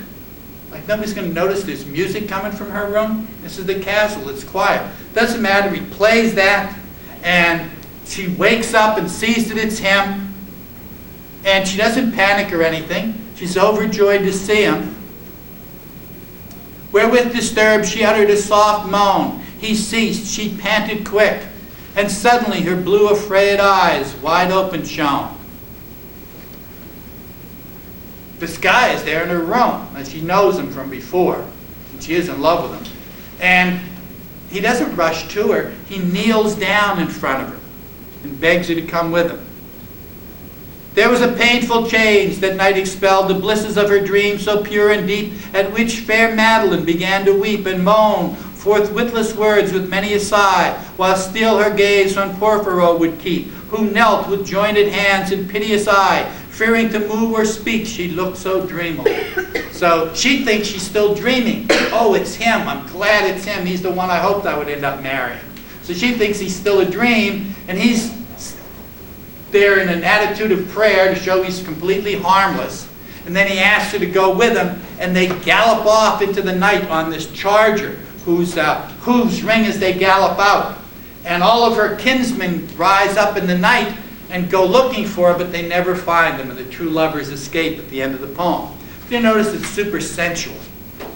It doesn't go, one of the things about Keats is, rich as it gets, it doesn't get too carried away. Okay, I'll grant you, pulling all of that stuff out of the closet is not realistic, but it's not supposed to be realistic. It's supposed to so stir up your senses that you don't ask questions like that. But if you look at The Bridge of Sighs, I think that's a failed romantic poem. And it fails because it goes overboard. It does too much. Again, it's got a sad topic. A young girl who believed that this guy loved her. She wouldn't have slept with him otherwise. She knows that when she sleeps with him, she's thrown away all hope of any kind of future except for him. If he's lying to her, it isn't the Middle Ages, she's not going to be killed, but her family's going to do exactly what they do. They'll throw her out. Nobody will take her in. Her friends won't talk to her. Nobody will have anything to do with her. So she's risked everything for this guy because she thought he loved her. But of course he was lying to her. And what happens to her? She gets pregnant. And when she tells him she's pregnant, what does he say? Wonderful, let's get married real quick so there won't be any scandal? No, apparently he bolts. She wouldn't be alone in the night if he doesn't. One more unfortunate, weary of breath, rashly importunate, gone to her death. There she was out on the streets, begging for help, and nobody would give it to her. And so she killed herself. So we know right off the bat that this is somebody who died, somebody who needed help and didn't get it. What does a romantic think that anybody ought to do if they see somebody who needs help? Help them out. Help them out. And nobody in this whole city, nobody would help her. So they pulled her body out of the river. Take her up tenderly, lift her with care, fashioned so slenderly, young and so fair. So you notice she's beautiful, she's got a nice body. She was everything anybody would have desired. But now she's an outcast. Long as nobody knew, everybody thought she was wonderful. Look at her garments, clinging like cerements, like grave wrappings. Her clothes are soaked and wrapped around her because she's been spun in the river as she drowned. Drips from her clothing. Take her up instantly. Loving, not loathing. Why would anybody loathe? Why would anybody hate her? It's been a naughty girl. And they're taking her out. She's a corpse to the guys pulling her out of the river. And he says, no, you got to remember, this isn't just a drown. But what happens when you drown? When you're in the river for a while? Turn blue. Hey, you turn blue, you swell up. Anybody that's been in the water for a while gets real ugly. And the longer it's there, the worse it smells and the worse it looks. So anybody pulling that body out, this is pretty grotesque. And they would despise it. And he's saying to them, no, this was a person. You shouldn't despise her. You should pick her up lovingly. Treat her like somebody you knew. Touch her not scornfully. They know why she committed suicide. Think of her mournfully, gently and humanly. Not of the stains of her. All that remains of her now is pure womanly. Remember, they thought this was a big sin, sleeping with somebody. A big crime. But he says, well, if it was, she's paid for it. Now she's back to that innocence. Make no deep scrutiny into her mutiny. What's a mutiny? It's the rebellion of a crew on a ship against its captain and against order. Now, who did she mutiny against? Family. Her family, especially her father, the captain. I mean, he'd be outraged. He's probably the one who threw her out. And her mother didn't stop him. She rebelled against society. But we don't want to look into that. The fact that she rebelled, she was following her heart. It's not her fault. Rash and undutiful. She was impulsive. Well, of course she was impulsive. She's young, she's in love, she's emotional. Undutiful. What duty did she have? She had a duty to uphold her family name. She isn't just disgraced herself. Her whole family is disgraced now. She had a duty to prevent that, and she didn't do her duty. Death has left on her only the beautiful, past all dishonor. She's already paid for her crime. Still, for all slips of hers, one of Eve's family, Eve, remember the fall from the Garden of Eden? She's the one who seduces Adam. Wipe those poor lips of hers, oozing so clammily. That's got to be one of the worst lines in poetry. First of all, family and clammily, it's a desperate attempt at a rhyme. And here you are trying to make this corpse actually look beautiful, and you're talking about how they pick her up, the water runs out of her mouth, and it's all clammy water. What a grotesque picture that is. So this is definitely a big mistake in this poem. It's again, the Romantics never know when to stop. They always follow their hearts and they always go overboard. And he's definitely gone overboard in this poem. Loop up her tresses. Remember, a woman lets her hair down? Well, we want her back to being formal and chaste, so wind it back up again. Escaped from the comb, her fair auburn tresses, while wonderment guesses. Where was her home? Who was her father? Who was her mother? Had she a sister? Had she a brother? Or was there a dearer one still, and a nearer one yet than all others? Well, there must have been somebody nearer and dearer than her parents. She gave them all up. She gave up her brothers and sisters when she slept with this guy. Alas, for the rarity of Christian charity under the sun. Oh, it was pitiful, near a whole city full. Home had she none. Here are all these houses and all these people with places to go. And think what she was. Was this a working class girl? No. It wouldn't have been as bad for a working class girl. She hasn't got a family name to protect. There isn't this long tradition of honor, which really means scandal swept under the rug. But Romanticism never tells you that. To uphold. So she's a rich girl. She's a rich girl out on the street at night. Did women go out on the street at night then? No. No. Generally, not even with a male escort, unless they were going to the theater or they were going to somewhere else. And women didn't even go out alone in the daytime. They had to have a man with them. So she's a woman alone. What kind of women are alone on the street at night in those days? Hookers. Hookers, prostitutes. And of course, the fact that she's out there means everybody's going to treat her like that. She isn't, but everybody's going to assume that she is. You offer a prostitute money and she turns you down in those days, would you be entitled to get mad? No. Yeah. So that means guys come up and proposition her and she runs away from them. They may rape her. She's everybody's victim out on those streets. How good is she going to be at being out on the streets? Not very. Not good at all. She's never been there. This is terrifying to her. And there was nobody to help her. A whole city full of houses. And nobody took her in. Sisterly, brotherly, fatherly, motherly feelings had changed.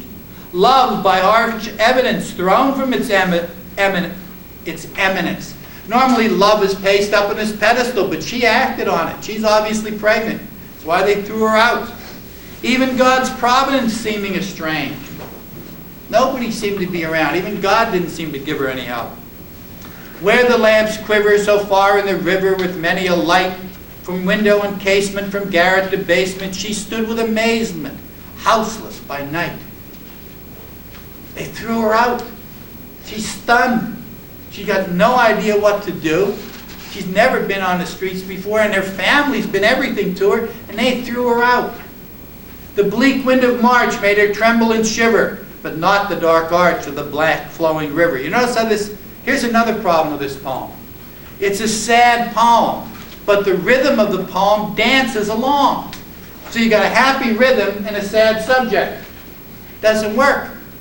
That's one of the things that makes it look so ridiculous. Mad from life's history, glad to death's mystery, swift to be hurled anywhere, anywhere out of the world. She goes up on that bridge. She's going to die, but she doesn't think of that. All she thinks about is escaping from this predicament that she's in. In she plunged boldly, no matter how coldly the rough river ran. Over the brink of it, picture it, think of it, dissolute man. All of you people who condemned her and have your own secret crimes, think of how she threw herself into this cold water. Up to that point, it's not too bad. But then look what he does. Lave in it, drink of it then if you can. The water that they drank came out of the river. So he says, this woman drowned herself in the river. Now wash yourself off with it and drink of it. Kind of a grotesque idea. River water's have dead bodies in it. So it's gone over the top again. Take her up tenderly, lift her with care, fashioned so slenderly, young and so fair. Well, that's a repeat of that earlier thing. She's young and delicate. And then he takes that beautiful picture of her and says, pick her up so quickly, ere her limbs frigidly stiffen too rigidly. Again, you get that beautiful, delicate picture, and then she's a corpse. So rigor mortis is going to set in, and she's going to be twisted in grotesque shapes. Did we need to know that? If we're going to have this idealized vision of her, we ought to just show her beautiful, and we ought to feel sad for it. He ought to leave the gross details aside, but he doesn't. Decently, kindly, smooth, and compose them, staring so blindly. So her eyes are still open.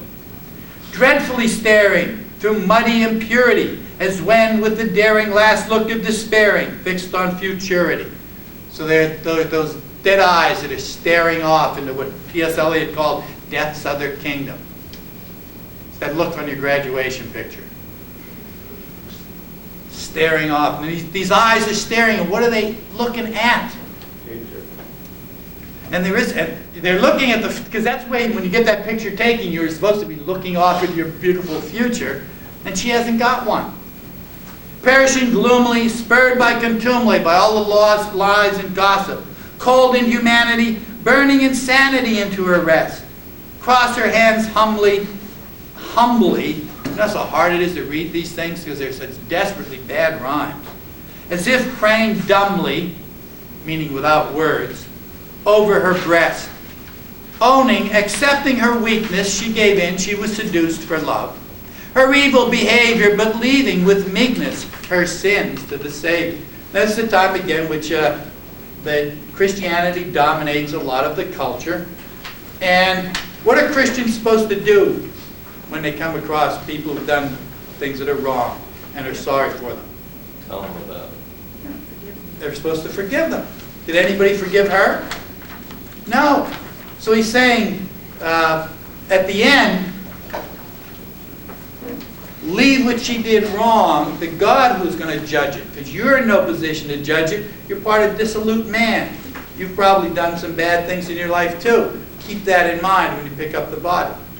So again, it could have been, it's typically romantic, and it's a good example of bad romantic poetry because it just goes over the line. It goes way too far.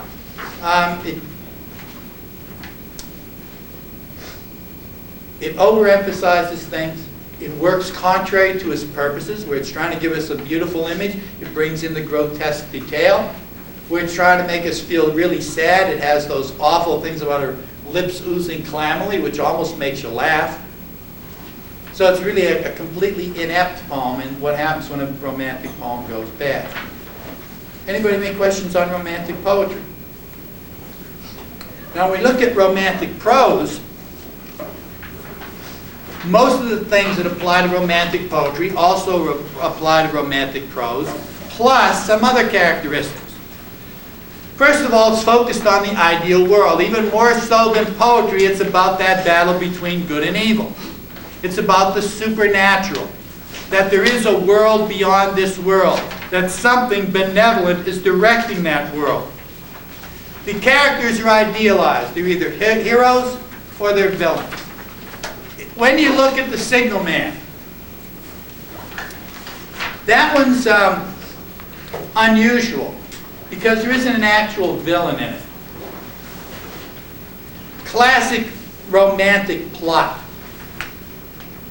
Snidely Whiplash, the villain, comes for the mortgage. Little Nell can't pay him. He offers to take the rent out in trade. Little Nell is too virtuous for that, so he ties her to a railroad track so a train can run over. Dudley Do-Right, the hero, shows up in the nick of time, defeats Snidely Whiplash, the villain, unties Little Nell. They kiss and get married and live happily ever after. Good is defeated, love triumphs. There's a hero and a villain. In The Signal Man, there's no villain. This is really a story about the supernatural. And the reason that they stress the supernatural and ghosts is that if there are ghosts in the story, and if there are ghosts for real, then death isn't the end of everything. If there is fate, if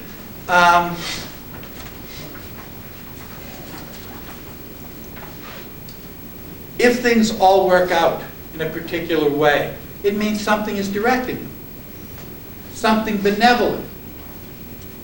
So anytime you have something like this story, doesn't seem like a particularly scary story, The Signal Man, because we've all seen 100 episodes of The Twilight Zone or Twilight Zone ripoffs. The Signal Man actually works in the Twilight Zone. He's in that world between worlds. First of all, when we look at it, the whole landscape is removed from the real world. The narrator goes out for a walk. Now you notice, first of all, the narrator, when we look at the characters being heroes and villains, they're really both heroes. The Signal Man is an ordinary working class guy. But don't forget, everybody can be a hero. You don't have to be rich to be a hero. Ordinary people get to be heroes every day by doing the right thing. This guy is very dutiful. He's been having these visions. He keeps seeing a ghost at the edge of the tunnel. He's seen the ghost twice in the past. The first time he saw the ghost, what happened? There was a big railway accident and the dead and wounded were brought out through the tunnel. And he saw it before that happened. Second time he sees it, right afterwards a train goes by, there's a commotion, it screeches to a stop, and a young girl choked to death on the train. They brought her body out and put it in this thing. So every time he sees this ghost, something awful happens. Now this is the third time he's seen it. Is he upset by the fact that it's a ghost? A little bit, because it's a ghost. But what really upsets him is that something is coming. He thinks it came twice in the past before something awful, so that the next time it came, he would know it's there as a warning. And if he can just figure out what it is, he can keep this calamity from happening. He's not worried about himself. I mean, he's afraid to die, like anybody. But you notice that he acts even though he's afraid to die. He gets run over by the train at the end of the story because he's gone into the tunnel. Now, when he talks to the Signal Man, he says to him, when I first saw this thing again, outside the tunnel, I thought it was a person. And I went up to it to ask it what it was doing there, and what was wrong, and why it had its hand over its eyes, and why it was waving. And it disappeared, and I thought it must have run in the tunnel. So he goes in the tunnel after it, and we get that long description of what the tunnel's like, how bleak and dismal the tunnel is, and the water is running down the walls. There's that threat of imminent collapse. And he gets to the very middle of the tunnel, which you can tell by the numbers on the wall of the tunnel. And he's so scared that he runs all the way back out of the tunnel again. He said he had a mortal fear on him. Yet, at the end of the story, he's back in that tunnel again. Now, he's terrified of that tunnel. When he went into it, he was so scared he ran out. And yet he goes back in again because he thinks he can save other people. It's all he's really worried about. He's the hero. He sacrifices himself. In the end, he dies because he cared about other people. Most of us, if we were scared, if we went to that tunnel, got scared, we wouldn't go back in again no matter what. This guy's whole fear isn't even that he'll get fired. He says to the narrator, I think this is warning me about something. Something bad is going to happen. And the narrator says, well, why don't you tell anybody? And the signal man says, well, what am I going to tell them? Look out. They'll say, look out for what? And what am I going to say? I don't know, but look out. They'll think I'm crazy and they'll fire me. And he's not so afraid of losing his job. He's afraid that if he loses his job, he won't be there to prevent the calamity. So in other words, again, he's the dutiful employee. He's a guy who accepts responsibility. He's a responsible person. He's that guy who, even though he's in a relatively lowly situation, he's the guy who takes charge. Notice whenever it's a disaster, there's one person who steps up and they get everything under control. If things get under control at all, if they don't just deteriorate and everybody gets destroyed. If people get saved, it's because somebody steps up and is the hero. And he's that kind of guy. He steps up. He's very moral and responsible. He says, when I was young, I had chances in my life. I had opportunities. I wasted them. I threw them away. And I ended up here. And that was my fault. And I accept where I am. You notice he doesn't grumble about having fallen from a higher station. He doesn't say life dealt me a bad hand. He said, I did that. And this is where I ended up. And I accept that. But he still takes his job seriously. And it's an important job. It doesn't pay much. Nobody trains. Probably there aren't little kids all over England saying, oh, I wish I could grow up to be a signalman. But if he doesn't switch those tracks, if he doesn't put up that signal so that a train waits. See, often, because of the limited amount of track, this is about 1850 or so. Railroads have only been around for about 20 or 30 years. So you don't have the vast railroad network you have. And England, most of it runs up and down anyway, like the Parkway. So you have a lot of trains going in different directions. Well, when they come to a tunnel, you have to switch one off onto a siding and let one go through, and then you switch it back on, and then this one goes through. So what happens if he doesn't throw the switch? They all die. They all die. It's going to be a train wreck. It's not again, a very important job, but it's important that if this guy makes a mistake, people die. And he's very serious about it. The narrator says to him, well, it's really it's down in this railroad cutting. The track comes out of the tunnel at this hill, this mountain, and they've cut through the rock. So it's very narrow and it's very deep. And the sun doesn't shine into it because it is narrow and deep. So it's always kind of damp down there. And it's cold. And it's kind of clammy. And it's a spooky place. And there's a path at the end. And you remember the narrator is walking on ground level and he looks down in. And he calls down hello below there. When he's down in the little shack with the signalman, he says, well, do you ever get to go up in the sunlight on a break when there aren't any trains coming? And the signalman says, yes, I'm allowed to do that, but I don't do it. Because whenever I go up there, I'm always afraid there'll be an emergency and they'll ring my bell and I won't hear it. And I won't get down in time and there'll be a train wreck. So this is a guy who doesn't even take his breaks at work. because he's so serious about his job. So again, he's the good guy. He's the hero. The narrator isn't a bad guy either. First of all, remember this is England, and class distinctions matter. This is a gentleman. Generally, gentlemen didn't talk to ordinary working people. But this guy does. He talks to anybody. He's a friendly kind of guy. He calls down to the signalman down there, and he thinks, this guy's probably pretty lonely. He probably appreciates somebody to talk to. He's going to go down and talk to him. He's a nice guy. So nice, in fact, that when he's talking to the signalman, and it starts to dawn on him that this guy is crazy. There you are alone in this little shack where nobody can hear you, nobody can see you to come to your aid, and you're talking with this guy who you realize is crazy. What would you do? Get out. Get out! Oh, look at the time. Well, boy, really flies when you're having it's been a wonderful talking to you, and I've got to go now.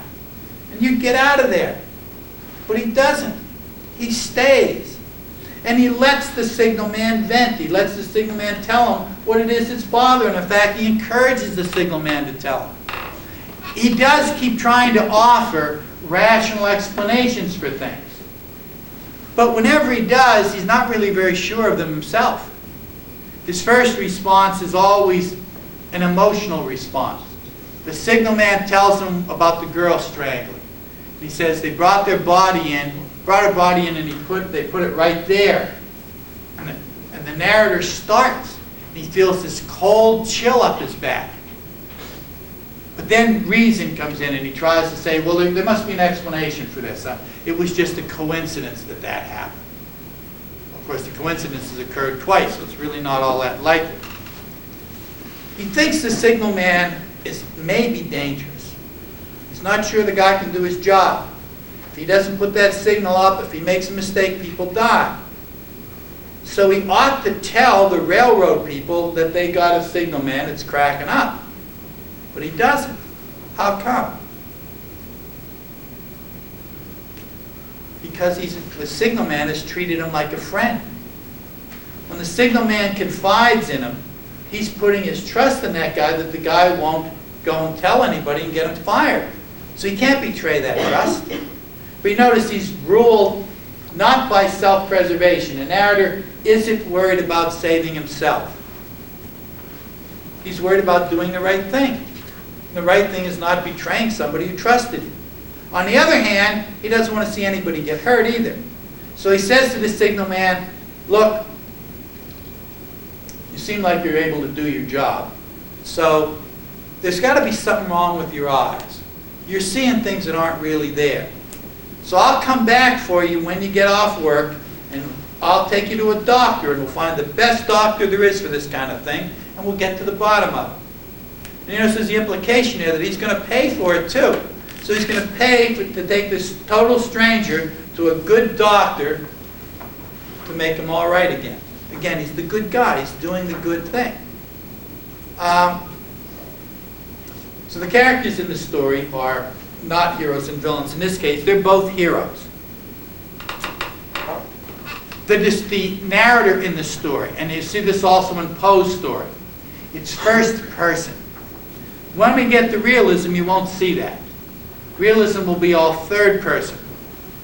A disembodied voice telling you about the main character and what happens to him. This one, the character is part of the action. And the reason for that is if you're going to stir up people's senses, a voice describing somebody else's senses is too removed away from those senses for the reader. But a voice describing their own sensations is as close as you can get for the reader.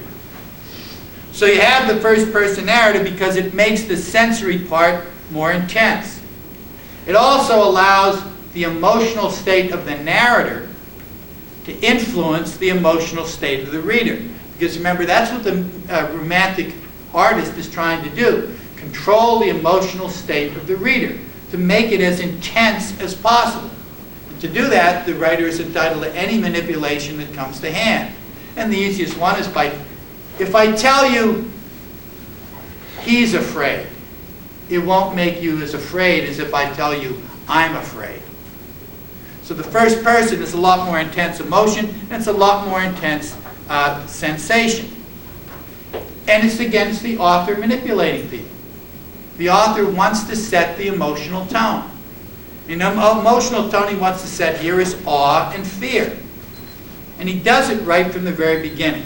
But we'll have to deal with that next week. So we'll finish up Romanticism, and we will get started on realism, and we'll be having the quiz on realism. And we'll pick it up with the rest of the